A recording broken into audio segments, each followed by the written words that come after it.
अगर हम बोलते हैं y बराबर कांस्टेंट है, अगर y बराबर कांस्टेंट है तो dy बाई dx क्या होगा? बोलते जाइए मेरे साथ, बोलो। 0 होगा। सबको पता है?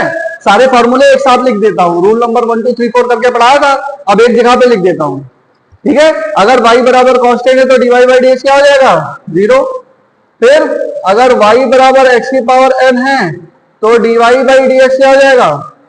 बोलो, nx n माइनस 1। तीसरा फॉर्मूला, अगर y बराबर y1 प्लस माइनस y2 तो dy बाई dx क्या है?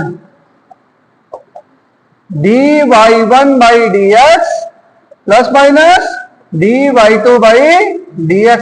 अगर दो फंक्शन का क्या है?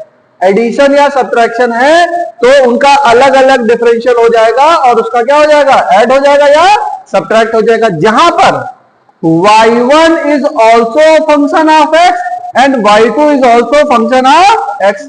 अब u v के टर्म में नहीं मानना है, y1 y2 के टर्म में मानना है। स्टैंडर्ड यही है।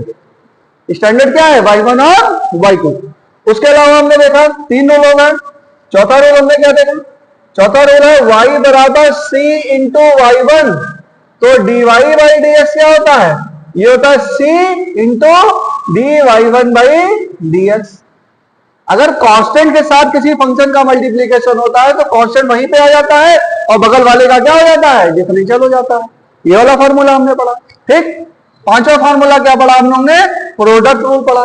क्या पढ़ा? Product rule. तो प्रोडक्ट रूल में क्या है बच्चों? अगर y बराबर क्या है? y1 इंटू y2 तो dy बाई dx क्या होता है? बोलिए, क्या होता है? बोलो, y1 dy2 by dx plus y2 और dy1 बाई dx, ठीक है। इसको क्या कहते हैं? Product rule. प्रोडक्ट रूल का मतलब होता है कोई फंक्शन जो है दो अलग अलग फंक्शन का क्या है? प्रोडक्ट है। कोई फंक्शन जो है दो अलग अलग फंक्शन का क्या है? प्रोडक्ट है। बात समझ में आई? उसके बाद हमने पढ़ा था डिवीजन रूल। छठा क्या पढ़ा हम लोग ने? डिवीजन रूल, ठीक।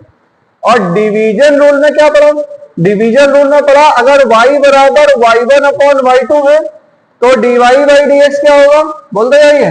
नीचे वाले का y2 का स्क्वायर, तो यहां पे y2 और ये dy1 by dx minus y1 और dy2 बाई dx। ये सारे फॉर्मूले पढ़े। कुछ टेक्नोमेट्री के भी फॉर्मूले पढ़े थे, याद आ रहे हैं?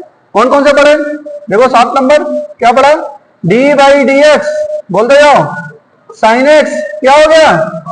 cos x। 8 number d by dx cos x क्या हो जाएगा? माइनस साइन x, ठीक।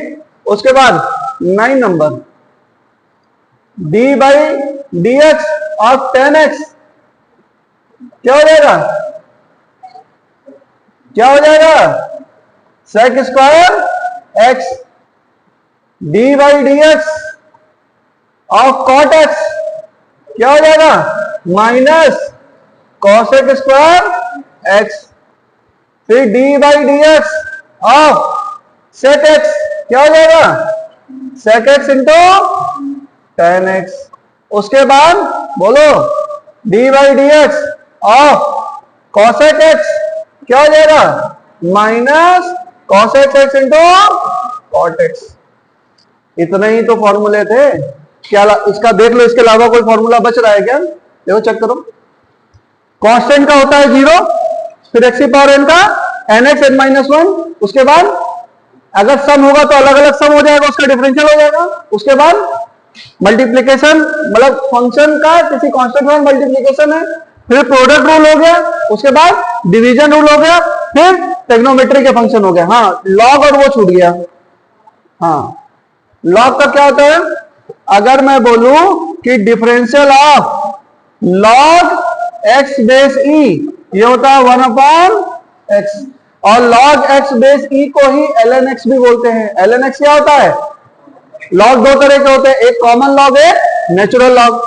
तो जो नेचुरल लॉग होता है उसकी वैल्यू क्या होती है? 1 अपॉन एक्स।